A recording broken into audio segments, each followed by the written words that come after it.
नमस्कार, हिमाचल का prime time देख रहे हैं आप। मैं हूं गौतम ठाकुर। हिमाचल की खूबसूरत वादियों में वादियों के साथ साथ वहां के नदी झरने देखने भी जो हैं वो पर्यटक एक बड़ी तादाद में जाते हैं।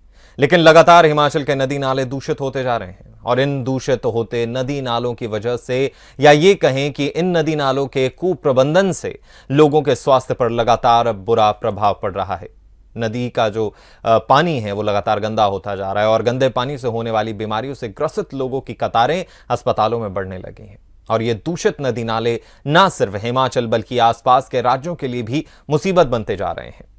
अब हम ये आपको क्यों बता रहे हैं, इसका एक कारण है और वो ये है कि माननीय उच्च न्यायालय के द्वारा दायर याचिका की सुनवाई करते हुए ये पाया गया कि न केवल आम लोग बल्कि नगर पालिका और नगर परिषद भी कई जगह कचरा नदियों और साथ ही साथ नालों में गिरा देते हैं। यही नहीं, कूड़ा कचरा जो है वो प्रबंधन में गीले और सूखे कचरे को भी जो है वो अलग नहीं किया जाता है।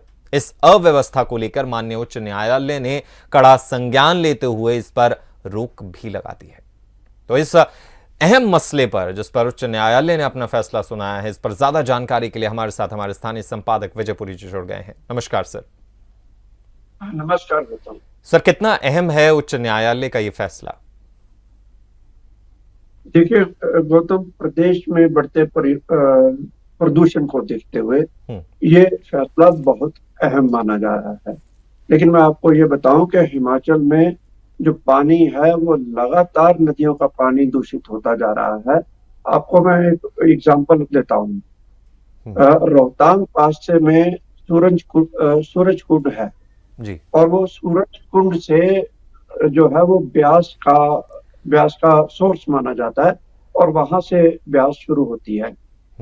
सूरज कुंड से ब्यास का डिस्टेंस जो मनाली का डिस्टेंस है वो लगभग 52 किलोमीटर का है और नदी के रास्ते देखा जाए तो ये 16-17 किलोमीटर से ज्यादा नहीं है जी। 16-17 किलोमीटर दूर तक आते आते सूरज कुंड का पानी जो एक तरह से मिनरल वाटर की तरह माना जाता है वो नीचे आते आते मनाली पहुंचते पहुंचते दूषित हो जाता है और उसमें प्रदूषण का स्तर जो है वो 34% हो जाता है। और मनाली से कुल्लू पहुंचते पहुंचते ये प्रदूषण जो है वो 74 के करीब आ जाता है। और आप समझ सकते हैं कि कितना ज्यादा प्रदूषण सिर्फ 2 घंटे के रास्ते में ही होता है। तो इसमें इसके लिए बार बार ऐसे आदेश जारी किए गए हैं। ऐसा नहीं है कि हाईकोर्ट ने पहली बार ऐसा आदेश दिया हो। हाईकोर्ट ने आदेश दिया है, ये स्वागत योग्य है, लेकिन इससे पहले तमाम संस्थाएं ऐसे आदेश देती रही है कि नदियों के किनारे कूड़ा करकट ना फेंका जाए, नदियों के किनारे सीवरेज की पाइपें ना जाएं, नदियों के किनारे डंपिंग ना की जाए।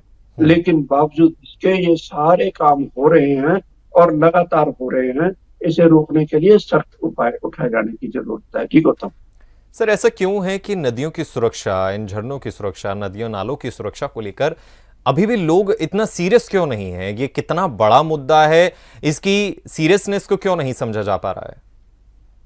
देखिए, जनता जागरूक हुई है, इसमें कोई शंका नहीं है। लेकिन जो परियोजना यहाँ पर काम कर रही हैं, जो मलबा डंप किया जा रहा है, उसको लेकर लोग जो है, निजी संस्थान जो हैं, जो परियोजनाओं के प्रबंधक जो हैं, वो लापरवाही बरत रहे हैं और वो अपना खर्चा बचाने के लिए, मसलन अगर एक परियोजना ब्यास के किनारे बन रही है, अगर उसकी डंपिंग वहां से 30 किलोमीटर दूर है तो उस परियोजना का प्रबंधन हमेशा ये कोशिश करता है कि धीरे करके मलबा जो है वो ब्यास में फेंक दिया जाए या सतलुज में डाल दिया जाए या रावी में डाल दिया जाए। प्रदेश की जितनी भी नदियां हैं उसमें ऐसा मलबा समाने लगता है। इसी तरह से कचरे को लेकर भी है।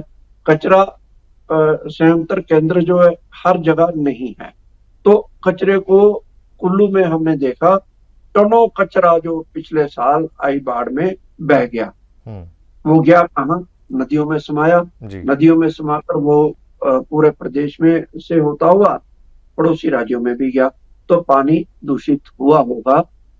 ये लक्षण साफ दिखाई देते हैं। ये एक गंभीर मसला है।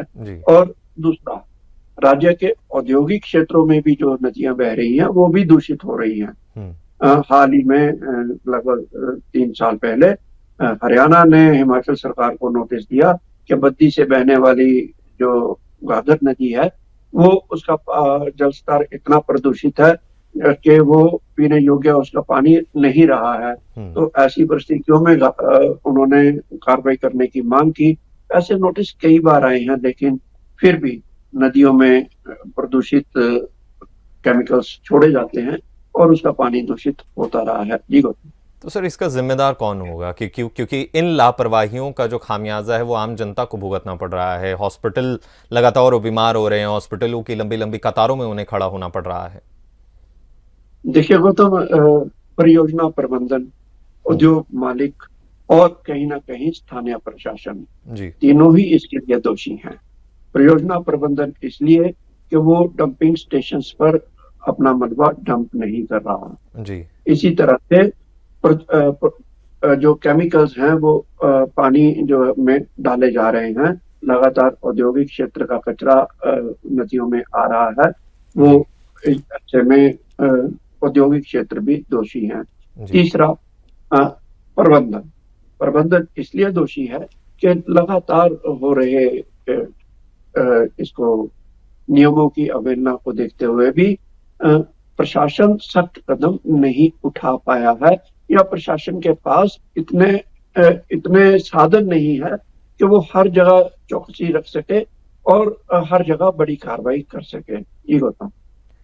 तो सर एक आखिरी सवाल मैं आपसे और लेना चाहूंगा कि जो अभी उच्च न्यायालय का फैसला आया है, क्योंकि हालत बहुत ज़्यादा ख़राब है नदी नालों की और फैसला बहुत सराहनीय है, लेकिन ये कितना धरातल पर उतर पाएगा? देखिए गौतम, उच्च न्यायालय ने आदेश दिए हैं और राज्य सरकार को इसके प्रति जागरूक होना पड़ेगा। सख्त आदेश देने होंगे प्रशासन को कि भविष्य में ऐसा ना हो, लेकिन बावजूद इसके हो रहा है। आपको ये जानकर हैरानी होगी कि जितने भी निर्माण कार्य हो रहे हैं, शिमला में मैं आपको एग्जांपल दूं, हमने हिमाचल टुडे में भी चलाया था। सड़कों के किनारे लोग अपना मलबा फेंक जाते हैं और प्रशासन उन्हें उठाने के लिए बेबस हो जाता है। जी। ऐसा ही उदाहरण मैं आपको दूं, गीला कचरा और सूखे कचरे का आदेश दिए गए हैं, लेकिन राजधानी शिमला में ही लगभग 80% घर ऐसे हैं जहां पर गीले और सूखे कचरे को अलग अलग रखने के लिए अलग अलग डस्टबिन का प्रयोग ही नहीं किया जाता। अल्टीमेटली कचरा दोनों एक ही जा रहे हैं और लोग ये भी कहते नजर आते हैं, और इसका एग्जाम्पल तो नहीं मिला है अभी तक, लेकिन ये तय है कि लोग तो सूखा और गीला कचरा देते हैं, अलग कर भी लेंगे, लेकिन जो कचरा उठाने के लिए आते हैं वो एक ही बोरे में डालकर उसको ले जाते हैं। तो फिर सूखे गीले कचरे को अलग अलग करने का तो मकसद नहीं रहा। तो इन सभी चीजों पर ध्यान दिए जाने की जरूरत है। आखिर मैं यूं कहूंगा कि उसके लिए हम भी दोषी हैं कि हम इसके लिए लगातार कदम नहीं उठा पा रहे हैं। इसके लिए परियोजना प्रबंधन भी दोषी है, प्रशासन भी दोषी है। जागरूक हम सभी को होना होगा, तभी पर्यावरण को बचाया जा सकता है, तभी प्रदूषण को रोका जा सकता है। और अगर हम लोग जागरूक नहीं होते तो भविष्य में ऐसी जो बीमारियां हैं वो लगती रहेंगी, डायरिया आदि बीमारियां होती रहेंगी, प्रदेश की नदियां दूषित होती रहेंगी, जिसका फर्क न केवल हिमाचल बल्कि पड़ोसी राज्यों पर भी पड़ता रहेगा। आवश्यकता जागरूक होने की ही है। जी गौतम। शुक्रिया सर तमाम जानकारी के लिए, हमारे साथ जुड़ने के लिए। तो निष्कर्ष ये निकलता है कि अगर आप जागरूक नहीं हैं, अगर आप अपनी जिम्मेदारियों को नहीं समझते हैं, तो ये नदी नाले इसी तरीके से दूषित होते रहेंगे, आप सभी बीमार होते रहेंगे जो भी उस पानी का सेवन कर रहे हैं, और अस्पतालों की कतारों में आपको अपने इलाज के लिए खड़ा होना पड़ेगा। तो सबसे प्रमुख बात, जागरूक बनिए, आप खुद जो है वो सही कदम उठाइए, और अगर कोई और आपको गलत कदम उठाता हुआ नजर आता है तो उसकी शिकायत कीजिए, उसे वो कदम उठाने से रोकिए। तभी हमारा पर्यावरण, हमारा हिमाचल जो है वो खूबसूरती के साथ साथ स्वच्छता में भी आगे रहेगा। फिलहाल हिमाचल के प्राइम टाइम में इतना ही। मुझे यानी गौतम ठाकुर को दीजिए इजाजत। नमस्कार।